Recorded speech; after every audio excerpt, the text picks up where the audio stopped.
noite a todos. Sejam todos bem-vindos ao nosso Recanto de Luz. E boa noite também aos que estão nos vendo pelo nosso canal no YouTube. Primeiro recadinho que é de praxe, se alguém não desligou ou botou no modo silencioso o celular, que eu faça agora, porque é muito importante o silêncio para mantermos a harmonia do ambiente durante as preces e a exposição. Vamos agradecer também a todas as doações que foram feitas, de alimentos e materiais de higiene para os nossos assistidos da casa.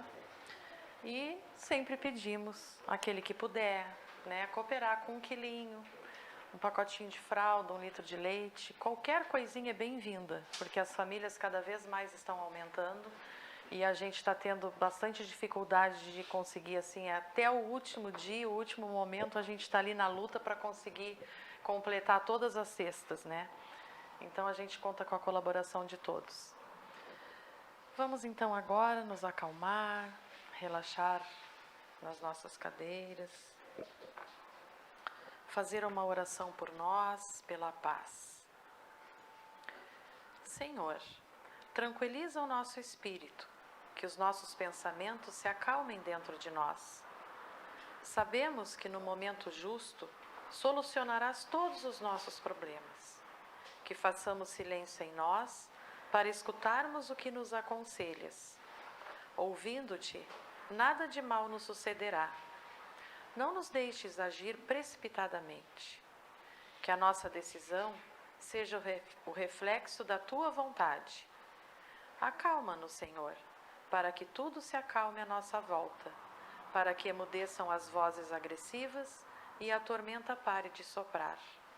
Que a tua paz invada o nosso coração e que nela nos deixemos estar sem que coisa alguma dela nos afaste.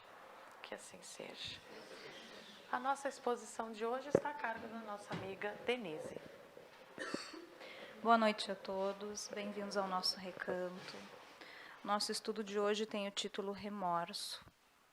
Remorso é tido como uma culpa patológica. Ele é uma autopunição, uma autodepreciação. É algo que fica nos corroendo por dentro, nos levando à autodestruição. O remorso, ele nos aprisiona, ele nos estaciona. Quando nós estamos sentindo remorso, a gente não consegue pensar em outra coisa que não seja o causador da nossa dor, a situação que nos causa dor. O remorso vem do latim remorsus, que é o particípio passado de remordere, que é literalmente tornar a morder, tornar a machucar, ferir de novo, doer de novo. Significa inquietação, abatimento da consciência, que percebe ter cometido uma falta, um erro. Em termos teológicos e morais, é o estado de pena interior, depois de ter cometido um ato de violação à ordem moral. As leis morais, a lei de Deus, elas estão na nossa consciência, nos diz a doutrina espírita. Então, por mais que a gente tenha inexperiência diante da vida e diante das reencarnações, e por mais que a gente tente justificar os nossos atos para nós mesmos, intimamente a gente sabe que algo está errado, que algo ali naquela nossa atitude não caiu bem, que o outro saiu ferido, lesado de alguma forma. A gente sabe que não fizemos o que deveríamos ter feito. Lá na questão 619 do Livro dos Espíritos, consta que a cada nova existência, a nossa inteligência vai ficando mais desenvolvida no sentido de compreender melhor a vida, as circunstâncias, os relacionamentos, as dinâmicas que nos cercam. E aí a gente vai compreendendo melhor também o que é bem do que é mal. Se a gente não quiser pensar em outras vidas, a gente pode pensar nessa vida que a gente está vivendo mesmo. À medida que a gente vai ficando mais velhinho, mais vivido, e vai adquirindo novas experiências, a gente vai se dando conta, já nesta existência, que algumas atitudes nossas não foram felizes, porque a gente não fez a felicidade alheia e, consequentemente, a gente também não foi feliz. E aí a gente já teve vários remorsos na vida. É normal e é muito importante que a gente sinta remorso, porque é quando a nossa consciência se dá conta que a gente fez algo errado, é uma luzinha vermelha piscando. Opa, esse teu passo aí foi bem em falso. Tu vai tropeçar, tu vai cair aqui logo mais adiante. Então, presta mais atenção. É um sinalzinho de alerta. E aí aquela luzinha fica piscando, fica piscando, fica piscando. É quando a gente se dá conta que cometeu algo que não devia fazer e que a gente podia ter evitado. Porque a gente sempre pode evitar, a gente pode escolher, né? E aquilo fica doendo dentro da gente. A gente fica aprisionado naquele remorso, porque a gente não tem como desfazer o que já está feito, né? Mas quando a gente fala em remorso, a gente também lembra do arrependimento. Será que essa pessoa se arrependeu daquilo que fez? Ou a gente pensa muito nos outros também, né? Será que depois de eu cometer uma falha, será que eu vou me arrepender do que eu fiz? Será que eu estou arrependida porque eu estou sentindo remorso? Mas o remorso e o arrependimento são coisas diferentes, inclusive a origem das palavras é diferente, o significado é diferente. E enquanto o remorso é uma culpa patológica, porque ele é um aprisionamento, o remorso ele é uma culpa saudável. O remorso, o arrependimento, perdão, ele vem do hebraico nashum, que é entristecer-se, e shub, que é voltar-se, então é voltar triste. O remorso não, ele é a gente ficar se mordendo, e eu não saio daquela mordida. E quando eu estou arrependida, eu estou triste, eu estou arrasada, mas eu estou voltando. Eu estou voltando para fazer alguma coisa em relação a isso que eu estou sentindo. Eu estou agindo, eu estou tentando mudar, porque essa volta entristecido tem a ver com a vontade de fazer diferente. É quando eu percebo que algo não ficou bem feito, mas eu quero fazer diferente da próxima vez, eu não quero repetir isso de novo. Eu quero mudar a minha mentalidade, eu quero mudar a pessoa que eu sou, eu quero mudar a minha postura.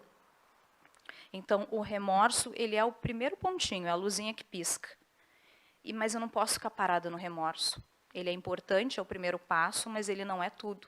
Eu preciso seguir em frente e me arrepender. Porque quando eu me arrependo, aí eu consigo mudar. Ou pelo menos eu consigo não repetir aquilo que eu já fiz. E a gente sabe que a doutrina espírita nos traz que em algum momento eu vou conseguir fazer diferente. Mesmo que eu não tenha mais oportunidade nesta vida de consertar o que eu fiz, em algum momento, em alguma existência, essa oportunidade vai ser dada. E aí eu vou conseguir fazer diferente, desde que eu esteja arrependida. Porque quando eu estou arrependida, eu quero mudar a pessoa que eu fui. Eu quero ser uma nova pessoa, com novas posturas, e aí é que está a evolução do nosso espírito, a evolução moral. E se a gente não quiser também falar na evolução moral e de várias vidas, podemos falar desta vida. Eu posso ser um ser humano melhor ainda nesta vida. Eu posso ser uma pessoa melhor, mais madura, mais paciente, mais sábia, mais compreensiva, desde que eu me permita, aí é que fala lá no Livro dos Espíritos, que a minha inteligência se amplie, eu abraço todas essas experiências e eu me permito a assumir todo esse conhecimento que vem para mim. Eu permito que esse conhecimento faça parte da minha alma, para que eu seja uma pessoa diferente. Agora, se eu fico refutando as lições que a vida me traz, se eu fico teimando, o que acontece? Remorso, é um círculo vicioso. Aí eu me mordo de novo, eu me mordo de novo, eu me machuco de novo. E quem é que está me machucando? São os outros? São os outros que me causam assim tanto sofrimento? Na verdade, o que as outras pessoas fazem nos causam sofrimento, mas esse não é o sofrimento maior. O maior sofrimento é aquele que a gente causa para a gente mesmo. E ele provém das nossas próprias atitudes. Quando a gente se dá conta que pisou na bola e quer consertar de alguma forma. E isso nos dói muito, porque mudar dói. Crescer e sair de dentro da crisálida dói. Quando os ossos do corpo da gente crescem, dói. Então é necessário que a gente tenha a coragem de mudar. Que a gente lá dentro do nosso coração, a gente queira tomar uma atitude, uma direção e caminhar neste caminho, neste novo caminho. Embora essas palavras estejam associadas, o remorso tem mais a ver com sentimento, porque eu fico ali sentindo, e o arrependimento tem a ver com vontade e com ação. Tem lá nos episódios do Chaves, que a maioria de nós deve conhecer, né? Ele tem a musiquinha do cão arrependido, que diz assim: volta o cão arrependido, com as orelhas tão ternas, com as patas feridas, com o rabo entre as pernas. O que é quando o cachorrinho bota o rabinho entre as pernas? Quem estuda, quem analisa o comportamento do cachorro, dos cães, né? A postura física dos cães, o que significa aquilo ali, se ele está triste, se ele está feliz, se ele está com raiva. Quando o cãozinho bota o rabo entre as pernas, significa duas coisas. Ou que ele está com medo, e aí a gente tem que ter cuidado ao se aproximar dele, porque ele pode nos morder, ele está com medo, está se sentindo acuado. Mas também significa que ele está envergonhado e que ele está submisso. Tanto é que o bumbumzinho dele, a perninha dobra, fica mais baixa mesmo quando ele bota o rabinho. Ele fica totalmente submisso, se esse for o caso. O que é ficar submisso? E a gente fala isso uns para os outros também. A gente usa esse ditado. Ah, vai lá e faz o que tu quer fazer. Depois, volta aqui com o rabinho entre as pernas, reconhecendo que tu foi lá e quebrou a cara. Né? A gente usa esse ditado, mas ele é muito real. O cachorro, quando volta com o rabo entre as pernas, ele está envergonhado mesmo. Ele vê que ele errou. Ele sabe que ele fez bobagem. Voltar com o rabo entre as pernas é literalmente estar com o coração aberto às consequências daquilo que a gente fez. Porque não basta eu sentir o remorso, eu tenho que me arrepender. E quando eu me arrependo, eu quero mudar. Mas quando eu quero mudar, eu estou aberta à consequência que a vida me traz. E isso aí, a vivência aqui dessa vida, é uma sabedoria que a vivência nos traz. Porque a gente sabe, quando faz besteira, pode sentar ali, pode passar 10 anos... Alguma coisa acontece, porque existe uma consequência de tudo que a gente faz na vida. Quando a gente faz uma escolha, a gente está construindo a história da nossa vida. É a nossa história que a gente está construindo.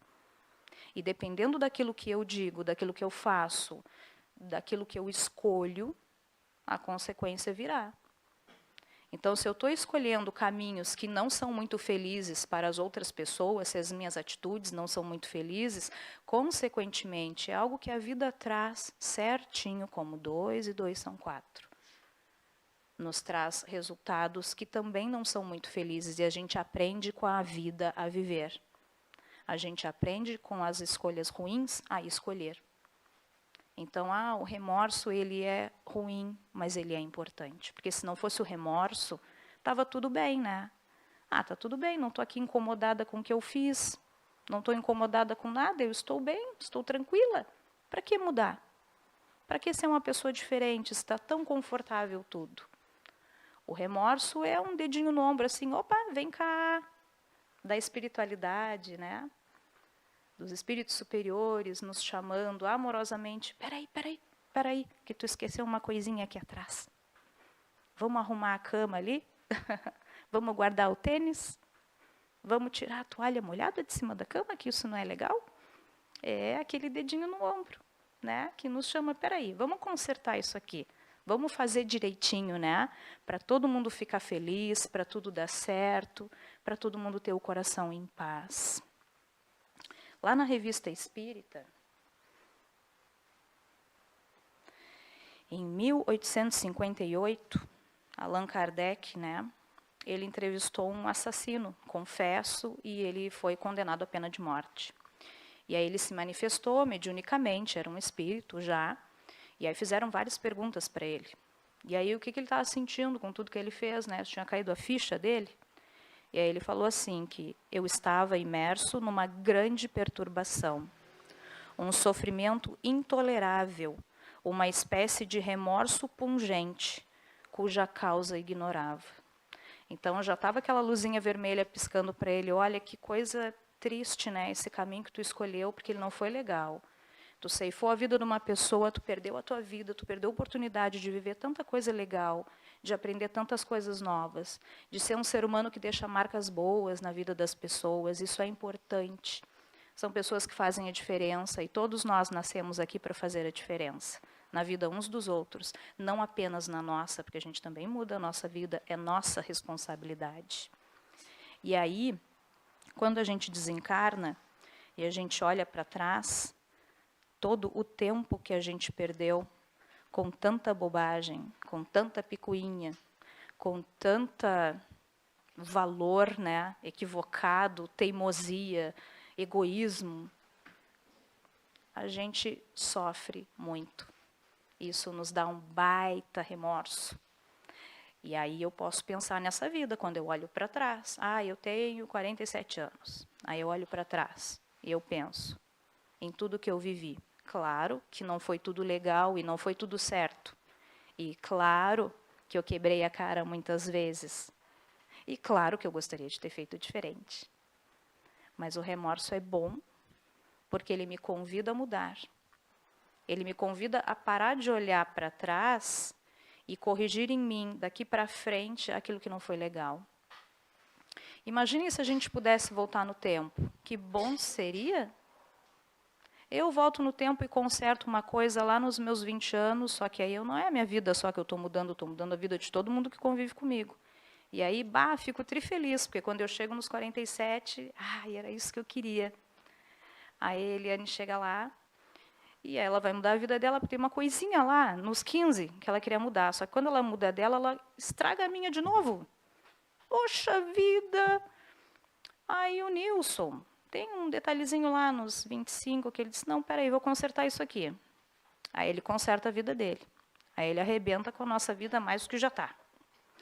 Imagina se todo mundo voltasse no tempo para consertar um detalhezinho. Ia ser uma bagunça, um horror. Por que a gente não pode voltar no tempo? Porque a gente não precisa. Porque a gente pode consertar os detalhezinhos, olhando para frente. A gente pode consertar todos os nossos caminhos, fazendo escolhas diferentes. Não existe tempo perdido. Nada se perde no universo, isso é uma lei. Existe tempo vivido.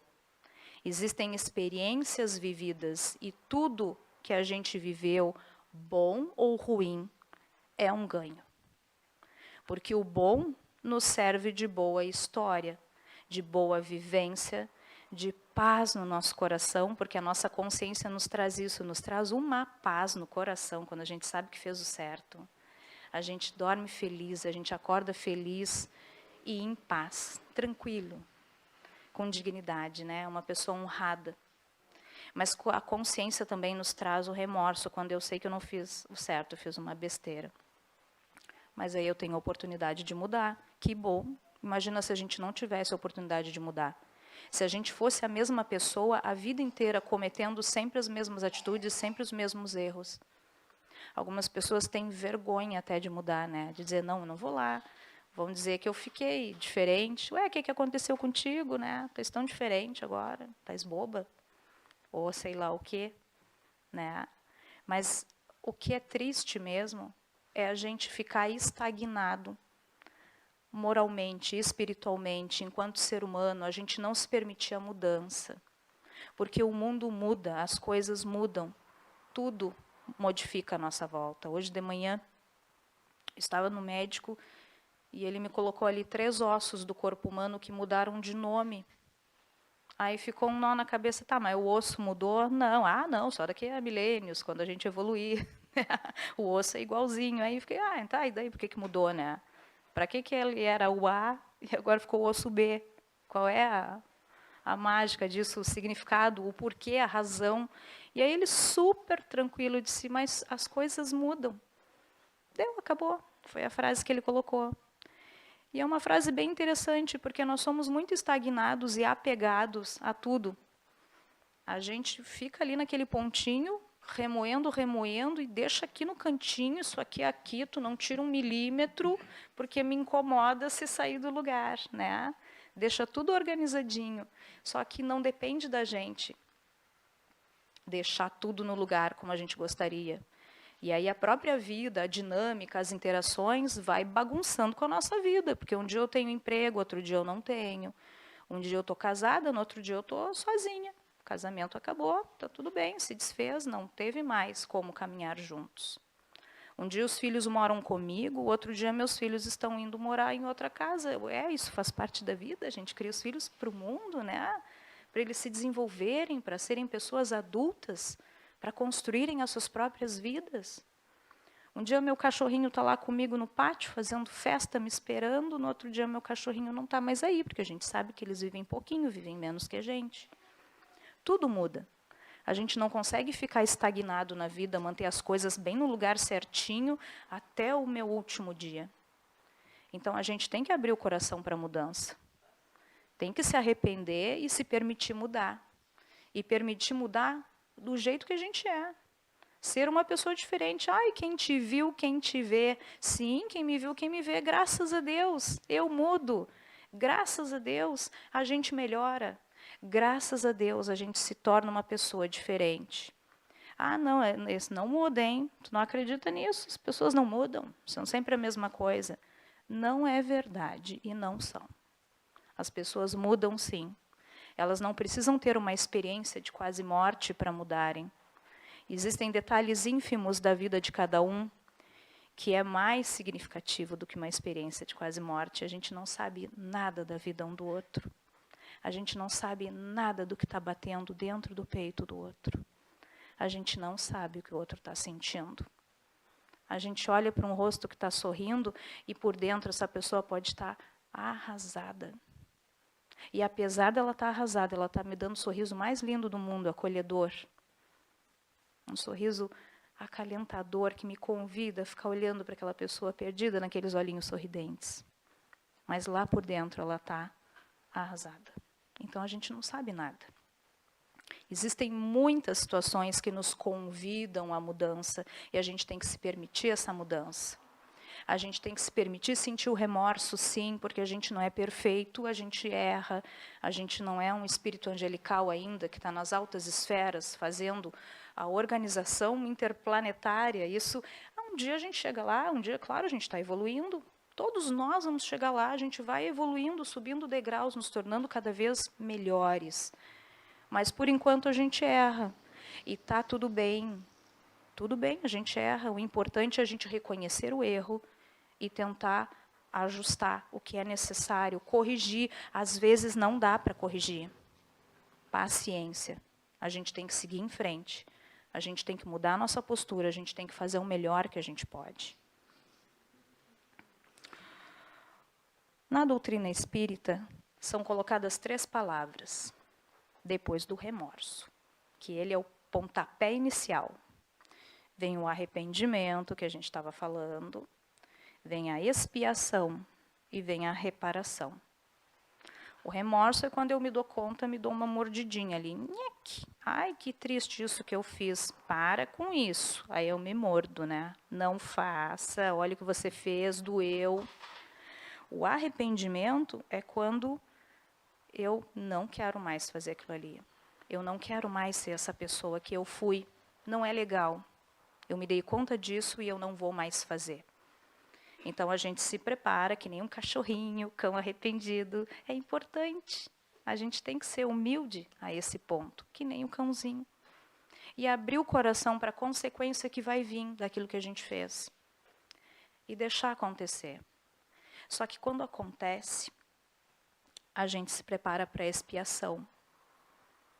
que é o resultado ruim que vem. Porque o mundo não é um mar de rosas, ele não é, não adianta, por mais que a gente sonhe, que a gente busque, que a gente organize, que a gente se encante, o mundo é uma dádiva assim que a gente recebeu para viver nesse planeta, para construir uma história. Isso é um presente tão grande que a gente nem consegue definir, na verdade a gente nem consegue imaginar a imensidão de tudo que a gente recebeu nessa vida. Tudo de lindo, assim, de maravilhoso, mas claro, é uma montanhazinha tipo, russa, né? E a gente tem que aprender a andar nessa montanha russa. E sendo sempre uma pessoa do bem, sendo uma pessoa melhor. Não importa se eu estou em cima, se eu estou embaixo, se o meu carrinho virou de cabeça para baixo, eu tenho que ir lá me segurar e, no meu grito, continuar dando o meu melhor. Porque eu posso dar o meu melhor, é só eu querer. Então, vão vir reveses, isso é expiação. Vão vir situações ruins, por mais boa que eu seja. Mesmo que eu seja uma pessoa do bem, que faça tudo certo, alguma coisa vai acontecer. Eu vou perder um ente que eu amo muito. Talvez ele sofra bastante. Isso vai doer lá no fundo da minha alma. Mas eu não estou comprando um terreno no céu. Não é uma barganha. Eu ser uma pessoa boa e a minha vida está tudo organizado, tudo direitinho. A vida ela traz muitas situações, muitos aprendizados. A questão é, quem vai ser você diante da vida? Qual é a marca que você vai deixar na vida das pessoas? Quando você sai do ambiente, qual é a sensação que as pessoas ficam a seu respeito? Elas ficam se sentindo bem quando chegam perto de ti? Ou elas ficam se sentindo mal? A gente deixa as pessoas felizes ou tristes? A gente sabe ser companheiro, a gente sabe ser amigo, a gente sabe ajudar. Pelo menos a gente se propõe a isso. Se propõe a facilitar as coisas no sentido de contribuir, de colaborar. Conta comigo, estou aqui, o que tu precisa? Me pede. Eu estou aqui para te ajudar, está triste, vem cá, vamos conversar. Tem que fazer uma mudança? Posso te ajudar? Vamos lá. É para tudo na vida. Para tudo na vida. Que tipo de pessoa eu sou diante de tudo? Diante das situações, como é que eu interajo? Como é que eu troco aqui a nossa afetividade? Eu sou soberba, arrogante, egoísta? Eu te trato como alguém menor? Ou será que eu olho bem no fundo do teu olho e fico no mesmo nível, porque nós somos iguais e nós temos muito a aprender juntos? Então, de tudo que a gente participa e caminha nessa vida, o que verdadeiramente conta é quem eu quero ser, de que forma eu me esforço para ser essa pessoa melhor. E o remorso não pode nos estacionar, ele é importante, mas a gente não pode ficar parado nele. Eu estou com vergonha do que eu fiz. Todo mundo tem vergonha. Todo mundo senta e pensa numa situação que se envergonha. Isso não é um privilégio meu. E está tudo bem. E é bom.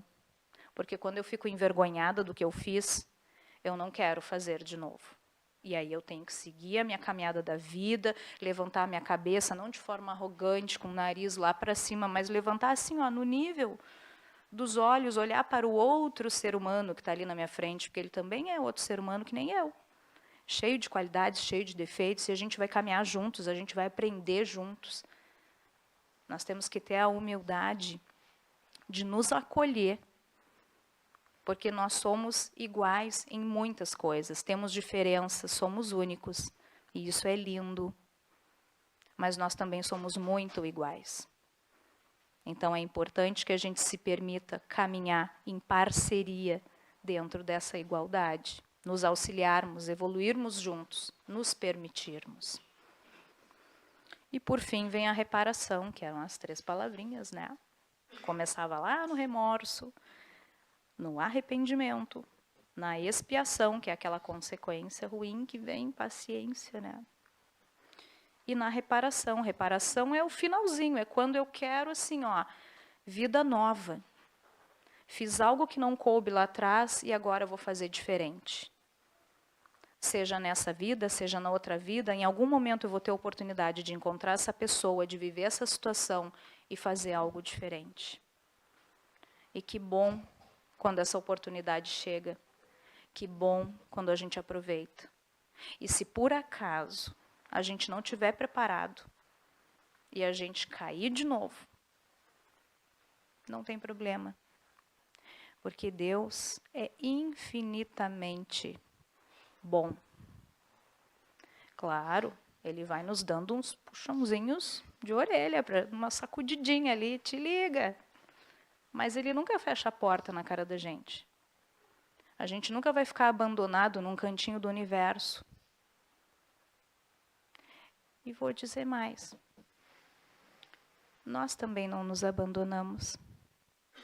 Porque nós temos um pouquinho da essência divina dentro de nós.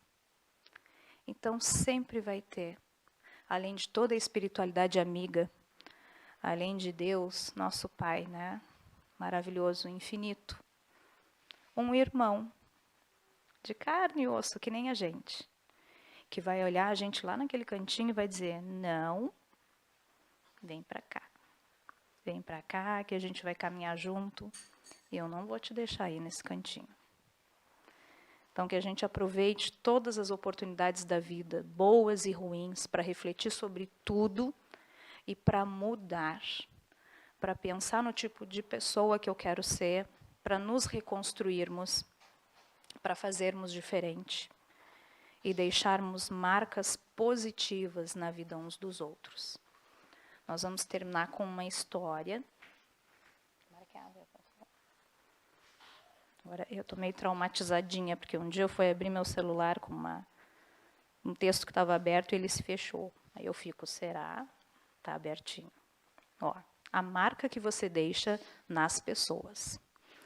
Quando eu era criança, bem novinho, meu pai comprou o primeiro telefone da nossa vizinhança. Eu ainda me lembro daquele aparelho preto e brilhante que ficava na cômoda da sala. Eu era muito pequeno para alcançar o telefone, mas ficava ouvindo fascinado enquanto minha mãe falava com alguém. Então, um dia eu descobri que dentro daquele objeto maravilhoso morava uma pessoa legal. O nome dela era Uma Informação, por favor. E não havia nada que ela não soubesse. Uma informação, por favor, poderia fornecer qualquer número de telefone e até a hora certa. Minha primeira experiência pessoal com esse gênio na garrafa veio num dia que a minha mãe estava fora, na casa de um vizinho. Eu estava na garagem mexendo na caixa de ferramentas quando bati em meu dedo com um martelo. A dor era terrível, mas não havia motivo para chorar, uma vez que não tinha ninguém em casa para me oferecer a sua simpatia. Eu andava pela casa chupando o dedo dolorido até que pensei, o telefone! Rapidamente fui até o porão, peguei uma pequena escada que coloquei em frente à cômoda da sala, subi na escada, tirei o fone do gancho e segurei contra o ouvido. Alguém atendeu e eu disse, uma informação, por favor. Ouvi uns 2 ou 3 cliques e uma voz suave e nítida falou em meu ouvido. Informações? Eu machuquei meu dedo, disse, e as lágrimas vieram facilmente agora que eu tinha audiência. A sua mãe não está em casa? Ela perguntou. Não tem ninguém aqui, eu soluçava. Está sangrando? Não, respondi. Eu machuquei o dedo com um martelo, mas está doendo. Você consegue abrir o congelador? Ela perguntou. Eu respondi que sim. Então pegue um cubo de gelo e passe no seu dedo, disse a voz. Depois daquele dia, eu ligava para Uma Informação, por favor, por qualquer motivo. Ela me ajudou com as minhas dúvidas de geografia e me ensinou onde ficava Filadélfia. Ela me ajudou com os exercícios de matemática. Ela me ensinou que o pequeno esquilo que eu trouxe do bosque deveria comer nozes e frutinhas. Então, um dia, Petey, meu canário, morreu. Eu liguei para Uma Informação, por favor, e contei o ocorrido. Ela escutou e começou a falar aquelas coisas que se dizem para uma criança que está crescendo. Mas eu estava inconsolável, eu perguntava, por que é que os passarinhos cantam tão lindamente e trazem tanta alegria para a gente, para no fim acabar com um monte de penas no fundo de uma gaiola? ela deve ter compreendido a minha preocupação, porque acrescentou mansamente: Paul, sempre lembre que existem outros mundos onde a gente pode cantar também.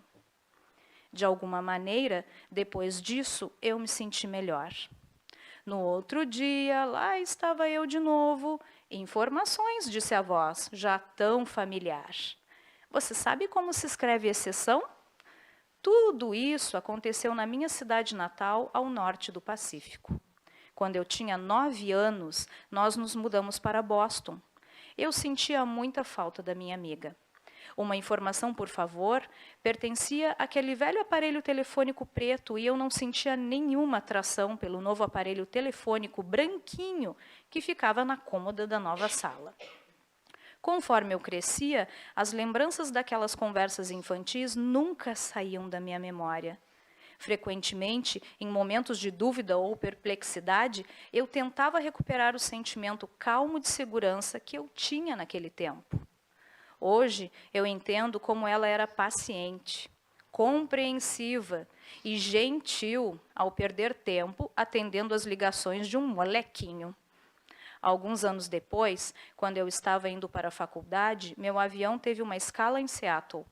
Eu teria mais ou menos meia hora entre os 2 voos. Falei ao telefone com minha irmã, que morava lá, por 15 minutos. Então, sem nem mesmo sentir que estava fazendo isso, disquei o número da operadora daquela minha cidade natal e pedi: uma informação, por favor? Como num milagre, eu ouvi a voz doce e clara que conhecia tão bem, dizendo: informações? Eu não tinha planejado isso, mas me peguei perguntando: você sabe como se escreve exceção? Houve uma longa pausa. Então veio uma resposta suave: eu acho que o seu dedo já melhorou, Paul. Eu ri. Então é você mesma, eu disse. Você não imagina como era importante para mim naquele tempo. Eu imagino, ela disse. E você não sabe o quanto significavam para mim aquelas ligações. Eu não tenho filhos e ficava esperando todos os dias que você me ligasse. Eu contei para ela o quanto pensei nela todos esses anos e perguntei se eu poderia visitá-la quando fosse encontrar a minha irmã. É claro, ela respondeu. Venha até aqui e chame a Sally. 3 meses depois, eu fui a Seattle visitar a minha irmã. Quando liguei, uma voz diferente respondeu: informações? Eu pedi para chamar a Sally. Você é amigo dela? A voz perguntou. Sou um velho amigo. Meu nome é Paul. Eu sinto muito. Mas a Sally estava trabalhando aqui apenas meio período, porque estava doente. Infelizmente, ela morreu há 5 semanas. Antes que eu pudesse desligar, a voz perguntou: espere um pouco. Você disse que seu nome é Paul? Sim. A Sally deixou uma mensagem para você. Ela escreveu e pediu para eu guardar, caso você ligasse. Eu vou ler para você. A mensagem dizia: diga a ele que eu ainda acredito que existem outros mundos onde a gente pode cantar também. Ele vai entender. Eu agradeci e desliguei. Eu entendi. Nunca subestime a marca que você deixa nas pessoas. Que os nossos momentos difíceis e que os nossos remorsos nos sirvam sempre de recomeço. Uma boa noite.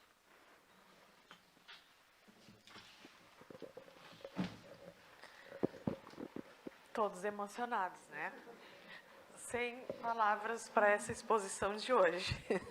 Acho que a gente se encaixou em tudo que ela falou aqui, né? Bem para refletir quando voltarmos para nossa casa.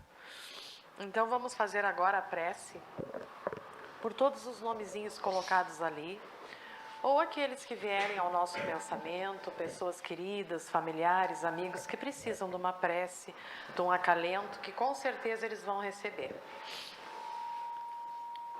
Pai, amigo e benevolente, ajudai vossos obreiros na caminhada espinhosa de auxílio àqueles que faliram. Deus, de bondade infinita, pedimos forças para os que se encontram caídos esquecido das vossas leis. Ajudai-os, Pai. Eles não sabem o mal que estão fazendo a si mesmos. Se o despertar ocorrer pela dor, protegei-os, mostrando a verdade da vossa alegria e do vosso abrigo. Sabemos que eles sofrem, porque nós por tudo isso passamos. Vossa presença, através dos obreiros de Jesus, despertou a nossa consciência para a verdadeira vereda de luz, que são os vossos braços amigos. Deus, uno e amigo, vossos filhos aqui suplicam pelo bálsamo chamado amor e perdão. Auxiliai, Senhor, os doentes e sofredores, e também aqueles que, esquecidos de si, oferecem o remédio e o alívio. Ajudai-nos a fazer de cada sofredor de hoje um espírito renovado, aliviando outros corpos doentes e levando a vossa paz. Deus de bondade eterna. Que assim seja.